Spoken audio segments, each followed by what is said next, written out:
Hello friends, आज हम बात करेंगे महर्षि पतंजलि द्वारा लिखे गए योग सूत्र पर।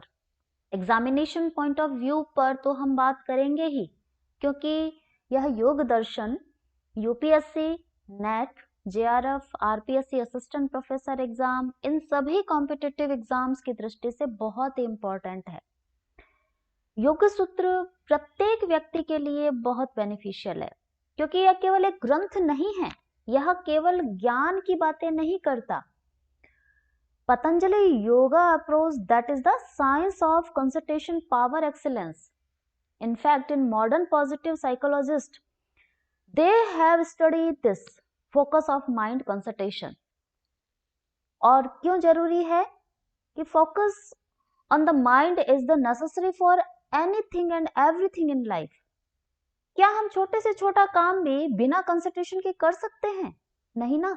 जितना अच्छा परिणाम आना चाहिए कार्य का, वह नहीं आ सकता बिना एकाग्रता के। तो योग सूत्र हमें सिखाता है कि how do we focus our mind.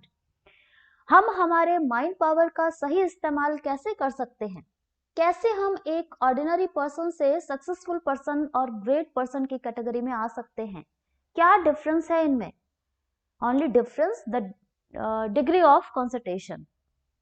तो आइए जाने ऐसे महान ग्रंथ के बारे में योग सूत्रम महर्षि पतंजलि द्वारा लिखा गया है। योग सूत्र से इसका यह षड दर्शन के अंतर्गत आता है। 6 आस्तिक दर्शन है हमारे भारतीय दर्शन में, और भारतीय दर्शनों में एक मुख्य लक्ष्य होता है सभी दर्शनों का, दुखों से मुक्ति को प्राप्त करना। किंतु उसे प्राप्त करने के क्रियात्मक मार्ग का निरूपण नहीं करते अन्य दर्शन। योग दर्शन ही एक ऐसा दर्शन है जो उस लक्ष्य को प्राप्त करने की पद्धति बतलाता है, प्रैक्टिकल बतलाता है। भारतीय दर्शन हमारा 2 वर्गों में विभाजित है, हम पूर्व में चर्चा कर चुके हैं, आस्तिक दर्शन और नास्तिक दर्शन। वेद के दृष्टि बिंदु से जीवन दर्शन की व्याख्या करने वाले दर्शन आस्तिक दर्शन कहे जाते हैं, और वेद को प्रामाण्य न मानने वाले दर्शनों को नास्तिक संज्ञा दी गई है। तो 6 आस्तिक दर्शन हमारे माने गए हैं, षड दर्शन, और योग सूत्र भी, योग दर्शन भी इन्हीं षड दर्शन के अंतर्गत आता है। ये षड दर्शन है न्याय वैशेषिक, सांख्य योग तथा मीमांसा और वेदांत। नास्तिक दर्शन 3 है, चार्वाक, जैन तथा बौद्ध। हमें यहाँ स्मरण रखना चाहिए कि योग दर्शन के प्रवर्तक महर्षि पतंजलि नहीं हैं। यदि यह आप लिख देते हैं योग दर्शन के प्रवर्तक के रूप में पतंजलि का नाम, तो यह आपका प्रश्न गलत हो जाएगा। योग शास्त्र के आदि प्रवर्तक हिरण्यगर्भ माने गए हैं। इसका उल्लेख हमें याज्ञवल्क्य स्मृति तथा महाभारत में मिलता है। श्रीमद् भागवत पुराण में भी हिरण्यगर्भ को ही योग का प्रथम प्रवर्तक बतलाया गया है। योग सूत्र के प्रथम सूत्र में प्रयुक्त अनुशासन पद से महर्षि पतंजलि ने भी यही निर्देश किया है कि वे किसी नवीन शास्त्र की रचना नहीं कर रहे हैं, अपितु पूर्वतः उपदिष्ट सिद्धांतों को ही सूत्रबद्ध कर रहे हैं। तो यहाँ महर्षि पतंजलि ने केवल उनका संकलन किया है जो यत्र तत्र बिखरे हुए जो तत्व प्राप्त होते हैं हमें। योग के जो तत्व वैदिक वाङ्मय में, वैदिक वाङ्मय अर्थात ब्राह्मण, आरण्यक, उपनिषद, वेद, उसे व्यवस्थित और दार्शनिक रूप प्रदान करने का श्रेय महर्षि पतंजलि को ही है। सांख्य और योग साथ साथ पढ़े जाते हैं क्योंकि इनमें घनिष्ठ संबंध है। सांख्य के सिद्धांत का व्यावहारिक जीवन में प्रयोग ही योग है। सांख्य थ्योरेटिकल रूप है और योग उसका प्रैक्टिकल रूप है। प्रैक्टिकल बताता है कैसे। जो ज्ञान मीमांसा और तत्व मीमांसा, इन दोनों दर्शनों की समान है, एपिस्टेमोलॉजी और मेटाफिजिक्स दोनों की सेम है, परंतु इसमें एक और तत्व जोड़ा है योग ने। सांख्य ने 25 तत्व स्वीकार किए हैं और योग ने 26वां तत्व के रूप में ईश्वर को मान लिया है। इस प्रकार योग के 26 तत्व हो जाते हैं, इसीलिए योग को सेश्वर सांख्य भी कहा जाता है। यह बहुत इंपॉर्टेंट चीज है। सांख्य और योग अन्य सभी बातों में समान ही है। अब हम देखते हैं कि योग शब्द का व्युत्पत्ति मूलक अर्थ क्या है। युज समाधौ दिवादी गणीय और आत्मनेपदी धातु है, उसमें घञ्य प्रत्यय करके योग शब्द बना है जो समाधि अर्थ में आता है, और यही अर्थ योग सूत्रकार को अभिष्ट है। क्योंकि योग सूत्रकार ने अपने योगश्चित्त वृत्ति निरोध प्रथम पाद के द्वितीय सूत्र में कह दिया है योगश्चित्त वृत्ति निरोध है, और उसका जो व्यास भाष्य है उसमें भी कहा है योगः समाधि स च सार्वभौम चित्तस्य धर्मः। योगः समाधि, स्पष्ट रूप से कह दिया योग का तात्पर्य है समाधि। अन्य हमें और क्या अर्थ मिलते हैं, युजिर योगे रुधादि गणीय एक उभयपदी धातु है, उसमें घञ्य प्रत्यय करके योग शब्द बना और उसका अर्थ है जोड़। जोड़ किसका, आत्मा का परमात्मा से जोड़ करना, मिलन करना। युज संयमन धातु से भी योग शब्द बनता है जो चुरादी गणीय धातु है और परस्मयी पदी है, उसमें घञ्य प्रत्यय करके संयमन अर्थ में भी योग शब्द बनता है। किंतु यहाँ योग शास्त्र में इस योग सूत्र में हमें केवल समाधि अर्थ ही योग का प्राप्त होता है। पातंजल योग दर्शन पर व्यास भाष्य अत्यंत प्रामाणिक ग्रंथ माना गया है। योग सूत्रों के निगूढ़ रहस्यों का उद्घाटन करने में यह भाष्य अत्यंत उपयोगी है। इसके रचयिता व्यास पुराणों के रचयिता महर्षि व्यास से भिन्न है, क्योंकि वेद व्यास का समय बहुत प्राचीन है, किंतु जो व्यास भाष्य है उसके रचयिता विक्रम के तृतीय शतक से प्राचीन नहीं है। अब व्यास भाष्य स्वयं में बहुत ही गूढ़ अर्थ वाला है, अतः इसके अर्थ को समझाने के लिए वाचस्पति मिश्र ने तत्व वैशारदी टीका लिखी और विज्ञान भिक्षु ने योग वार्तिक की रचना की। योग सूत्र की अन्य प्रसिद्ध टीकाओं में भोजदेवकृत राज मार्तंड नाम की टीका अत्यंत प्रसिद्ध है। इसका एक अन्य नाम जो प्रसिद्ध है, परीक्षाओं में पूछा जाता है, इसे भोज वृत्ति भी कहते हैं, क्योंकि भोजदेव द्वारा यह लिखी गई है, अतः ये एक प्रचलन में भोज वृत्ति इसका नाम आ गया है। नागेश भट्ट द्वारा लिखी गई योग सूत्र वृत्ति भी अत्यंत महत्वपूर्ण है। भावा गणेश कृत सूत्र वृत्ति भी और रामानंद यतिकृत मणिप्रभा, ये कुछ टीकाएं हैं जो परीक्षा उपयोगी दृष्टि से महत्वपूर्ण है। अन्य बहुत सी टीकाएं लिखी गई है योग सूत्र पर। अब हम बात करते हैं पतंजल योग सूत्र की। यह जो ग्रंथ है 4 पादों में विभक्त है। पाद यानी पार्ट्स मान सकते हो आप। प्रथम पाद समाधि पाद है, जिसमें योग का स्वरूप, उद्देश्य और लक्षण बतलाए गए हैं। चित्त वृत्ति निरोध के उपाय की विवेचना भी की गई है। क्योंकि योग शब्द समाधि अर्थ में है, इसलिए प्रथम पाद का नाम भी समाधि पाद रखा गया है। द्वितीय पाद है साधन पाद। हम समाधि की ओर, योग की ओर अग्रसर होते हैं तो हमें कौन कौन से साधनों की आवश्यकता होती है उसको बतलाया है साधन पाद में। तो इस साधन पाद में क्रिया योग, कर्म फल और उनका दुखात्मक स्वभाव के बारे में चर्चा की गई, और अष्टांग योग, यम नियम, आसन, प्राणायाम, प्रत्याहार, धारणा, ध्यान और समाधि, ये जो 8 योग के अंग है, इनका विस्तृत विवेचन किया गया है। तो ये हो गए साधन पाद में योग के साधन। तृतीय पाद का नाम है विभूति पाद। जब हम योग की ओर अग्रसर होते हैं, उन साधनों को अपनाकर स्वयं में सिद्धि की प्राप्तियों की हम और अग्रसर होते हैं, तो विभूति का तात्पर्य भी यही हुआ, सिद्धि। तो योग की अंतरंग अवस्थाओं और योगाभ्यास द्वारा प्राप्त सिद्धियों का इसमें वर्णन किया गया है। जब हम यम नियम, आसन इत्यादि अष्टांग योग के ऊपर हम प्रैक्टिकल करते हैं, हम उनका उसी अनुसार हम अपना जीवन यापन करते हैं, तो हमें कुछ सिद्धियों की प्राप्ति होती है। मध्य में समाधि की अवस्था तक पहुंचने से पूर्व में, मध्य में हमें कुछ सिद्धियों की प्राप्ति होती है, और उन सिद्धियों का यहाँ पर वर्णन है। अणिमा इत्यादि जो सिद्धियां हैं, अणिमा, लघिमा, गरिमा, महिमा, प्राप्ति, प्राकाम्य, ईशत्व, वशत्व, इन समस्त सिद्धियों का यहाँ वर्णन है। तो विभूति पाद अर्थात योग की ओर अग्रसर होने में मध्य में प्राप्त होने वाली सिद्धियां, और चतुर्थ पाद का नाम है कैवल्य पाद, अर्थात अंतिम लक्ष्य हमारा होता है मोक्ष की प्राप्ति। समाधि का हमारा मुख्य लक्ष्य क्या है? मोक्ष की प्राप्ति, मुक्ति प्राप्त करना, और मोक्ष का ही यहाँ पर नाम दिया है कैवल्य।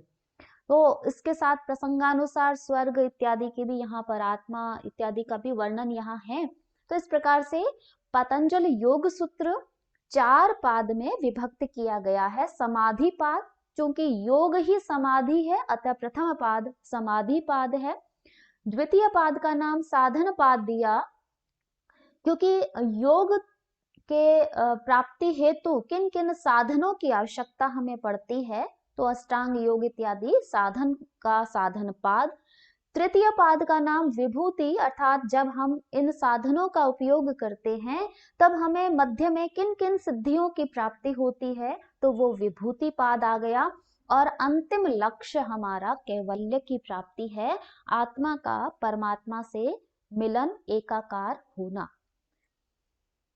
योग की परिभाषा देते हुए महर्षि पतंजलि ने प्रथम पाद अर्थात समाधि पाद में द्वितीय सूत्र में कहा है, योगश्चित्त वृत्ति निरोधः, अर्थात चित्त की वृत्तियों को रोकना ही योग है। चित्त अर्थ का तात्पर्य है मन, बुद्धि और अहंकार, इन तीनों का सम्मिलित नाम चित्त दिया है। यानी महर्षि पतंजलि ने शरीर, इंद्रिय और मन पर नियंत्रण स्थापित करके पूर्णता प्राप्त करने के लिए किए गए आध्यात्मिक प्रयास को योग बतलाया है। तो आइए हम सबसे पहले तो यह जाने कि चित्त होता क्या है। हमने सांख्य दर्शन में यह जाना है, क्योंकि सांख्य और योग समान तंत्र है। सांख्य दर्शन क्या कहता है? मूल प्रकृति से समस्त सृष्टि उत्पन्न हुई है।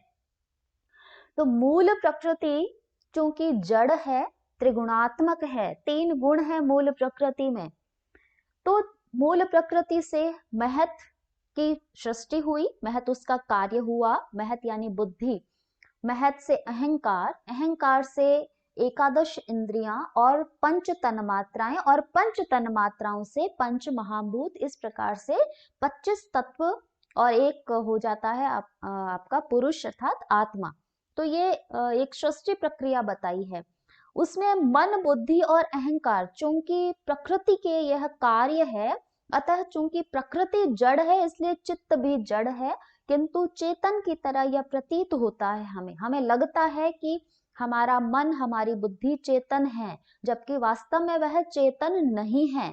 केवल पुरुष अर्थात आत्मा का उसमें प्रतिबिंब जब पड़ता है तब वो चेतनवत प्रतीत हमें होते हैं। तो मन, बुद्धि और अहंकार, ये तीनों मिलकर के चित्त नाम दिया इसका। तो सरल अर्थों में यदि कहें तो चित्त का अर्थ होता है जहां हमारे विचार जन्मते हैं, बनते हैं और जमे रहते हैं। मन में विचार हमारे जन्म लेते हैं, बुद्धि में हमारे विचार रहते हैं, और अहंकार के रूप में वह विचार, संस्कारों के रूप में वह विचार जमे रहते हैं। तो चित्त एक प्रकार की भूमि है जहां विचार जन्मते हैं, और यह चित्त रूपी भूमि 5 प्रकार की होती है, जिसको हम आगे और अधिक डिटेल में पढ़ेंगे। चित्त वृत्ति क्या होती है? चित्त वृत्ति अर्थात डिस्टरबेंस, हमारे भीतर उठने वाली विचार रूपी तरंगों का मन के जो क्रियाकलाप है हमारे, जो कि 5 प्रकार से विभाजित किए हैं, उसे चित्त की वृत्तियां कहते हैं। हमारे मन में विचार उठते रहते हैं, तरंगे उठती रहती है, और वो हमारे चित्त की एकाग्र होने से हमें रोकती है। वही हमारे जो मन के डिस्टरबेंस है, उसी को हमने चित्त वृत्तियां कहा है। जैसे एक तालाब में यदि एक पत्थर को फेंका जाए तो जो तरंगे उठती है वह उस तालाब के जल को विचलित कर देती है। उसी प्रकार हमारे मन में जब बाहरी विषयों का कुछ अंदर प्रवेश होता है, तब हमारा मन विचलित हो जाता है, या हमारे मन जो है एकाग्रता को, कंसंट्रेशन को नहीं प्राप्त कर पाता है। वही हमारी चित्त की वृत्तियां हैं। और तीसरा शब्द आया है निरोधः। महर्षि पतंजलि जो है वो योग सूत्र के रचयिता होने के साथ साथ एक महान वैयाकरण भी थे। उन्होंने पाणिनि सूत्र पर महाभाष्य लिखा है। तो यदि उन्होंने रुद्र धातु के साथ में नी उपसर्ग जोड़ा है तो यह निष्प्रयोजन नहीं हो सकता है, और योग के संबंध में तो बिल्कुल भी नहीं हो सकता। अधिकांश व्यक्तियों ने निरोध का सामान्य अर्थ यानी शाब्दिक अर्थ की किया है कि रोक देना, अर्थात चित्त की वृत्तियों को रोक देना, उन्हें अंदर प्रवेश न होने देना ही योग कहलाता है। तो यहाँ थोड़ा सा एक गहरी बात पतंजलि ने कही है कि यदि रोकने का प्रयत्न अभी भी बचा है, यदि हम प्रयास कर पूर्वक रोक रहे हैं, तो हमारा योग पूर्ण रूप से नहीं हुआ है। एक ऐसी स्थिति जब वृत्तियां अपने आप रुक जाए तब योग घटित होता है। लेकिन यहाँ समझने की यह आवश्यकता है कि यदि हमारा प्रयास बना हुआ है, हम बलपूर्वक अपने चित्त को बाहरी विषयों को आने से रोक रहे हैं, तो हमें और अधिक प्रयास की आवश्यकता है। जब तक प्रायोगिक रूप से योग विषय में हम प्रवेश नहीं कर लेते, और वो प्रयोग क्या है वह हमें आगे बताएंगे महर्षि पतंजलि। प्रयत्न जब सहज प्रयत्न में बदलता है तब धीरे धीरे वह चित्त को निरुद्ध अर्थात स्वयं रुक जाने की स्थिति में ले जाता है। फिर बिना प्रयत्न के ही, बिना अहंकार के, बिना कर्तृत्व भाव के मुक्त हुआ योगाभ्यासी निरुद्ध अवस्था को प्राप्त हो जाता है। इस स्थिति को महर्षि पतंजलि ने योग कहा है और योग को समाधि कहा है। तो योग चित्त वृत्ति निरोध, चित्त की वृत्तियों को रोकना ही योग है। चित्त त्रिगुणात्मक है और तीनों गुणों का विवेचन यहाँ हम बता रहे हैं कि हमने सांख्य दर्शन में पढ़ा था। सांख्य कहता है सत्वम लघु प्रकाशकम इष्टम उपस्तंभकम चलम च रज गुरुवर्णकम एव तमः। सत्व गुण, रजोगुण और तमोगुण ये तीन प्रकार के गुण हैं जो मूल प्रकृति में होते हैं, और उससे जितने भी सृष्टि बनी है, चाहे वह स्थावर है, जंगम है, समस्त पदार्थों में, हम सब में वह तीन गुण विद्यमान है। गुणों की न्यूनाधिक्य अवश्य हो सकता है। पहला गुण है सत्व गुण। सत्व गुण कैसा है? सत्वम लघु प्रकाशकम। सत्व गुण हल्का होता है, प्रकाशक होता है, हमें उन्नति की ओर ले जाता है, इसलिए सत्व गुण पॉजिटिविटी का सूचक है और इसका जो कलर है वह सफेद माना गया है। रजोगुण कैसा है? चंचल है। रजोगुण गति देने वाला है। रजोगुण एक प्रकार की एनर्जी है जो चाहे सत्व गुण हो चाहे तमोगुण हो, किसी भी गुण के साथ में जब यह जो संयुक्त होता है तब वह उसे और अधिक गति प्रदान करता है, और इसका कलर लाल है। तमोगुण है वह कैसा है? बहुत गुरु वर्णकम एवं। गुरु यानी भारी होता है, वर्णक यानी हमारे ज्ञान को आच्छादित करने वाला होता है, हमारे भीतर क्रोध को लाता है, निंद्रा, तंद्रा, क्रोध, इस तरह के जो भाव हमारे भीतर आते हैं, जो नेगेटिविटी हमारे भीतर है, वह तमोगुण है। तो इस प्रकार ये तीन गुण सृष्टि की प्रत्येक वस्तु में है, प्रत्येक व्यक्ति में है। रजोगुण यदि सत्व गुण के साथ में मिलता है, यदि यह रजोगुण, यह एनर्जी सत्व गुण यानी पॉजिटिविटी के साथ मिली, तो यह और अधिक उसे उन्नति की ओर ले जाता है, उसे हर कार्य में सफलता दिलाता है, उसका प्रत्येक निर्णय सही होता है और वह निरंतर जो है उन्नति की ओर, सफलता की ओर अग्रसर होता रहता है। इसीलिए हमारे प्राचीन महर्षियों ने यह कहा है कि हमें सत्व प्रधान भोजन करना चाहिए, सत्व प्रधान ही हमें व्यक्तियों से संगति करनी चाहिए। सत्व प्रधान किन किन पदार्थों में होता है इस विषय में हम और अधिक चर्चा करेंगे, लेकिन यदि रजोगुण सत्व गुण के साथ में मिलता है, उसे और अधिक पुश करता है, उसे और अधिक एनर्जी देता है, तो सत्व गुण जो और अधिक बढ़ने से हमें सफलता की प्राप्ति होती है, हमारी एकाग्रता बनती है, हमारा माइंड फोकस होता है।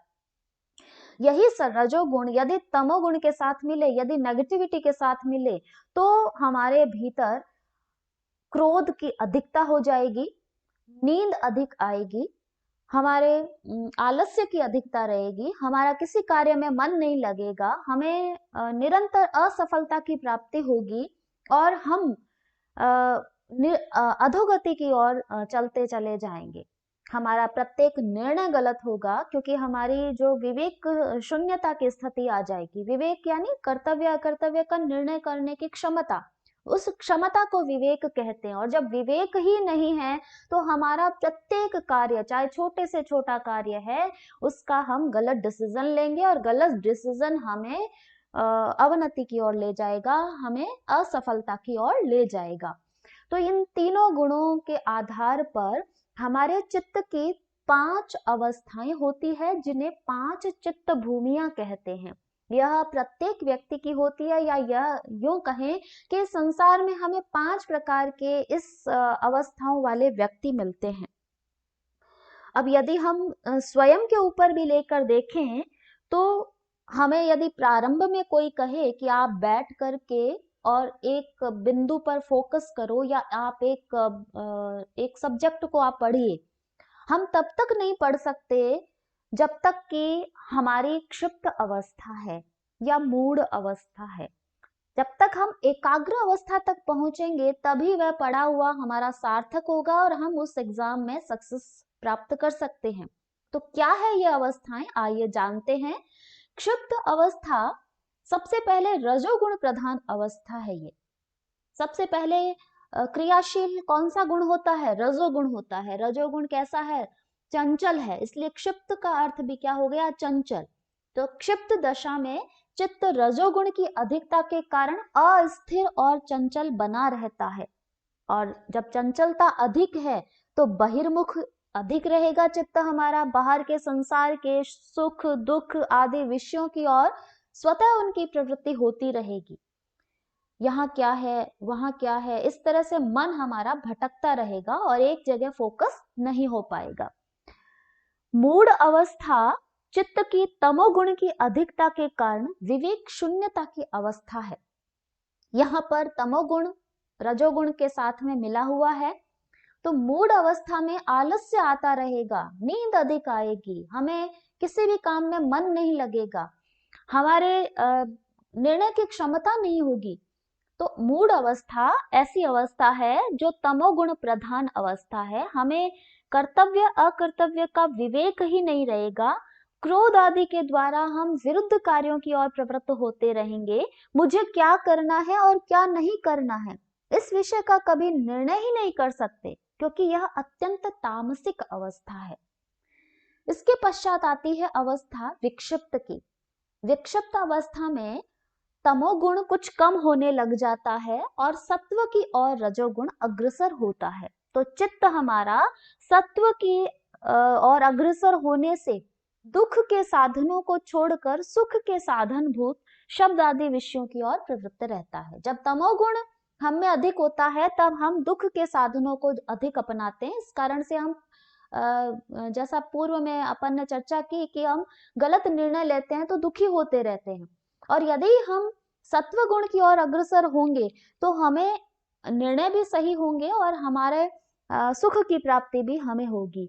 तो ऐसे राजस क्षिप्त जो चित्त है उसकी अपेक्षा यह सात्विक चित्त कभी कभी स्थिरता को धारण कर लेता है। कभी कभी इसलिए कहा मैंने क्योंकि इसमें तमोगुण कुछ अंश में रहता है, पूर्णतः नष्ट नहीं होता है। तमोगुण होने से कभी कभी रजोगुण सत्व के साथ संयुक्त होने से हमारी कंसंट्रेशन बढ़ जाती है, हमारी फोकस होना शुरू हो जाता है माइंड। इसके पश्चात अवस्था आती है विक्षिप्त के बाद एकाग्र की अवस्था। तो रजोगुण की प्रबलता होने के कारण क्षिप्त दशा में जो हमारा चित्त है वो कभी स्थिर ही नहीं होता, वह सदा चंचल बना रहता है। किंतु विक्षिप्त दशा में यह सत्व की अधिकता के कारण कभी कभी स्थिरता को प्राप्त कर लेता है।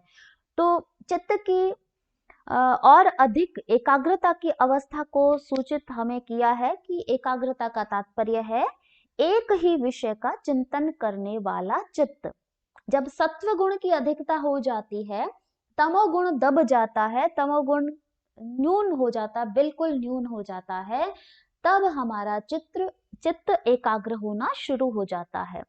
और निरुद्ध का अर्थ है रुका हुआ चित्त, अर्थात जब चित्त जिसकी सारी वृत्तियां रोक दी गई है या हटा दी गई है, तब बाहरी वृत्तियों का निरोध हो जाने से चित्त एक ही विषय में एकाकार वृत्ति धारण करता है, उसे एकाग्र कहते हैं। परंतु जब वृत्तियों और संस्कारों का लय हो जाने पर चित्त की जो संज्ञा है वो निरुद्ध हो जाती है। तो इन 5 अवस्थाओं में जो प्रथम 3 अवस्थाएं हैं, कौन सी? क्षिप्त, मूढ़ और विक्षिप्त, ये समाधि के लिए उपयोगी नहीं है, परंतु अंतिम दोनों भूमियां जो है एकाग्र और निरुद्ध, यह समाधि के लिए अत्यंत ही उपयोगी है। समाधि कहें या हम कोई भी कार्य कहें, हम चाहे वह हमारे पढ़ाई का ही कार्य है, तो यह जो अवस्थाएं हैं, जब तक हमारी फोकस माइंड को होना शुरू होगा तो एकाग्रता की अवस्था हो गई। और उससे भी अधिक, जब हम कहते हैं कि विवेकानंद जो है कुछ ही समय में 500 पेज की पुस्तक को पढ़ लेते थे और उनका एक एक शब्द उन्हें याद रहता था। क्या है यह अवस्था है निरुद्ध अवस्था, एकाग्रता से भी ऊपर की अवस्था। इस अवस्था में व्यक्ति के जब बाहरी विषयों का बिल्कुल निरोध हो जाता है और व्यक्ति का माइंड एकदम फोकस होकर उसकी जो पावर है वो इतनी बढ़ जाती है कि व्यक्ति हर कार्य को अति शीघ्र संपन्न कर लेता है। ऐसा तभी हो पाता है जब एक व्यक्ति यदि उसका चित्त निरुद्ध है, यदि उसका एकाग्रता की एकदम अंतिम अवस्था को प्राप्त है, वही कारण है कि व्यक्ति ग्रेट पर्सन की श्रेणी में आ जाता है। तो हमें अलग अलग जो ये भूमियां हैं चित्त की, ये भूमि परीक्षा उपयोगी दृष्टि से भी मैं समझती हूँ आप समझ गए होंगे, और हमारे सामान्य जीवन के अनुसार प्रत्येक हमारे लिए यह आवश्यक है, उस रूप में भी आप समझ गए होंगे। इससे संबंधित हम और अधिक चर्चा करेंगे, और यदि कोई जिज्ञासा है तो आप कमेंट बॉक्स में अवश्य लिखना। धन्यवाद।